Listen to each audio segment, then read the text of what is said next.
Okay, you can get paper with the 5 lines on it. It's called staff paper, and it is great to have. I prefer to write by hand with a good pencil and staff paper. I know it sounds crazy because I'm such a computer nerd, but if I'm writing totally acoustic music, music for instruments, I like to just have a good pencil and some good paper and sit somewhere comfortable and inspiring and just write. I like to get away from computers when I'm writing acoustic music sometimes. There's something just kind of not organic feeling about sitting in front of my computer in my studio.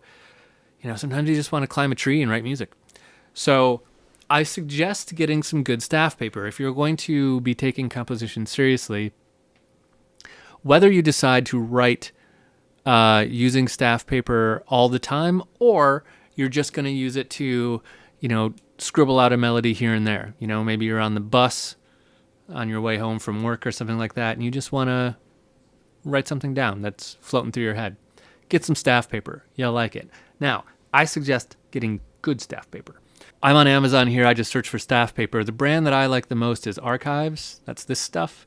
It's bound. You can get nice big sheets of it, which I like. I like to have big sheets of it.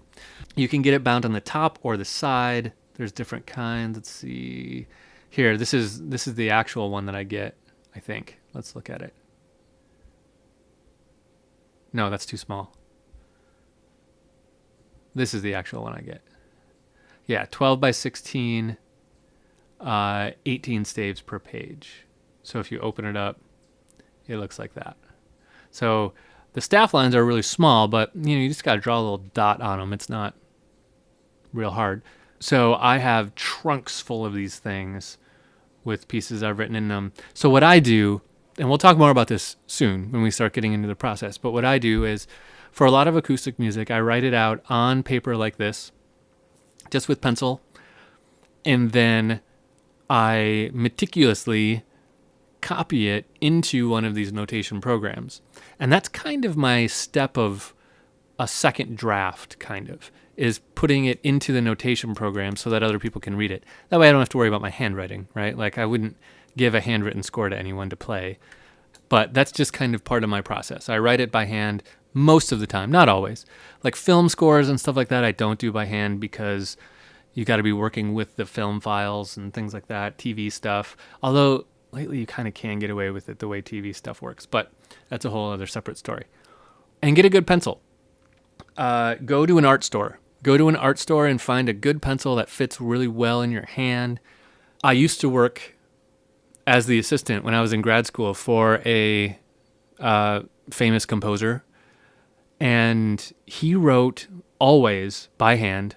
He didn't use computers at all. He always wrote by hand, and then he mailed his handwritten score to someone to put into a computer, someone far away. And it blew my mind because he would spend a month on some big orchestral thing, and then he just put it in the mail. The only existing copy in the world. He'd just drop it in the mail. It made me nervous. But he wrote sitting at his piano every day on staff paper in pen. That's kind of how intense he was. He wrote in pen because he didn't really need to erase. I've tried it. And he had, here's the funniest thing. He had a certain kind of pen. It was like his composing pen. He bought them by the truckload. Like seriously, by the truckload.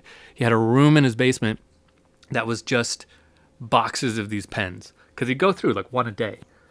I stole one of his pens and I tried writing with it. And it felt pretty good. But I had a lot of like scribbled out stuff. Because I, scribble things out and make mistakes. So you can try writing in pen if you want.